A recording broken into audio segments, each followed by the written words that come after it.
Hi, thanks for checking out this video. I'm going to show you something a little different today. This is from the Gershwin Piano Concerto in F. There's some beautiful trumpet solos in that piece, and they require a fairly high degree of control, and they're challenging physically, so they do end up on auditions quite frequently. This would be the kind of thing that you might expect to find on an audition for assistant principal trumpet, for example, since often the assistant principal trumpet in an orchestra will be playing the concertos. And so I'm going to go ahead and play a little bit of this and maybe skip around some, give you some examples. And I think if you've already been working on this, you know the level of difficulty that's there, so I'll do the best I can today.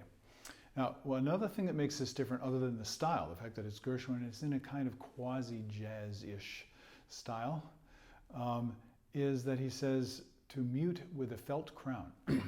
So one of my colleagues, local freelance trumpet player in Boston, Bruce Hall, I used to play with him in the Pops and in the Esplanade Pops, and he used to make these things. So I thought, oh, that's pretty cool. I'll make that. What is it? I don't know how well you can see it.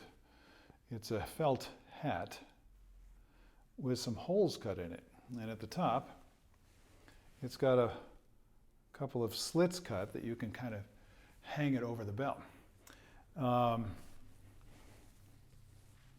Here I have another one that I made, very, very similar.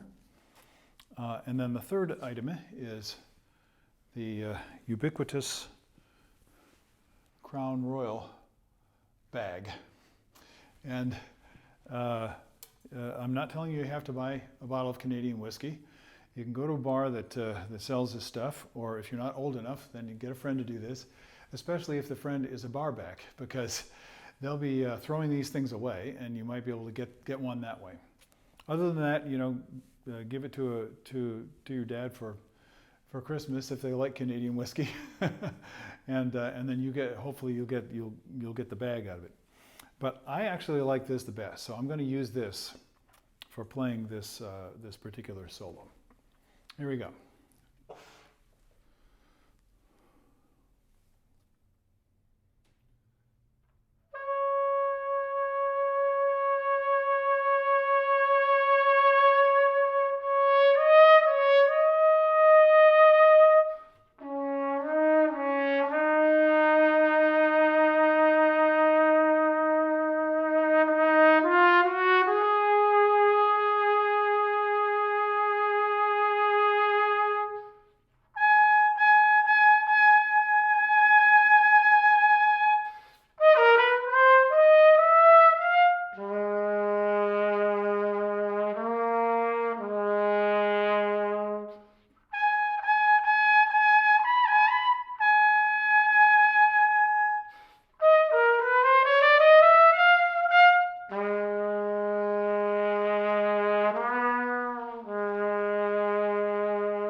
Okay, that gives you an idea.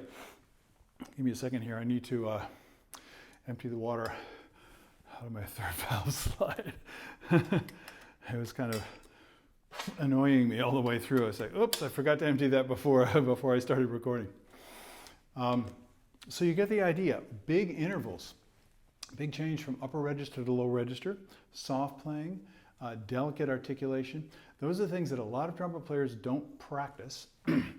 And because they don't practice, they're just not very good at them. So you have to start including some of this stuff in your repertoire. I think that gives you a pretty good idea. There's another solo, and then the third solo is on a lot of auditions. You might play the first solo, you might get to play the second solo, which is very similar, but it goes a little bit higher. And for that reason, people know that it's can be challenging for some players to play high on the instrument, and so they throw this one in there that's a little bit higher, just to see whether they can manage it. Okay, I'm going to try this one, see if it works out.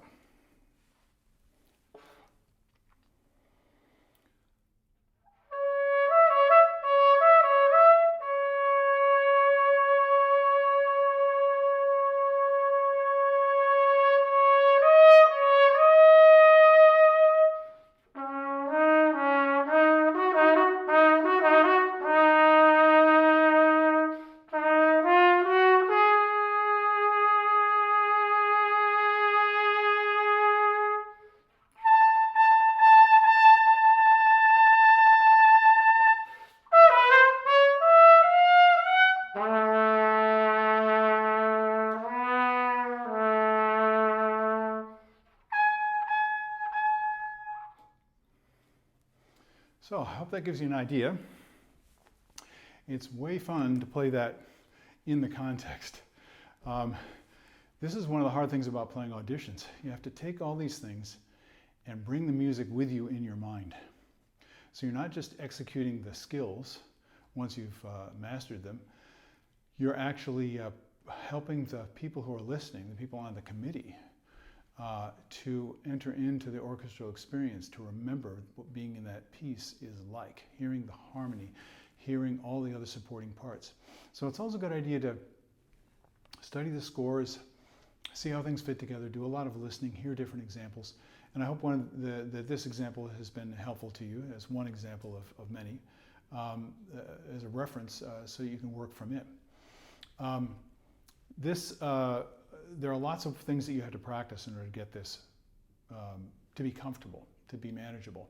And it can win an audition for you, because when you can simply step from one register to the other without any apparent difficulty, and you can do that consistently, you're qualified for the job, and you have a good chance of winning a position or placing very high in the audition. So this is something to pay a lot of attention to. There are many other factors. You know, we talked about low playing in Carmen, for example, the soft playing in the Schumann 2, articulated playing in the Ravel Piano Concerto and the Petrushka Ballerina solo. So many things you could be working on. But this is a fun style, and it's very, very different styles. So see what you can do with it. One thing, and then I'll let you go. There are some staccato notes. Sometimes we think a staccato needs to be tongued, and all staccato means is separate. So when I played that second solo,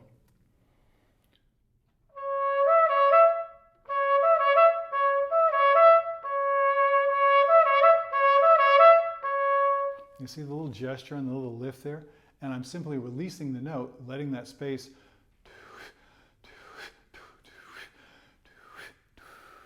and that's breath control stuff.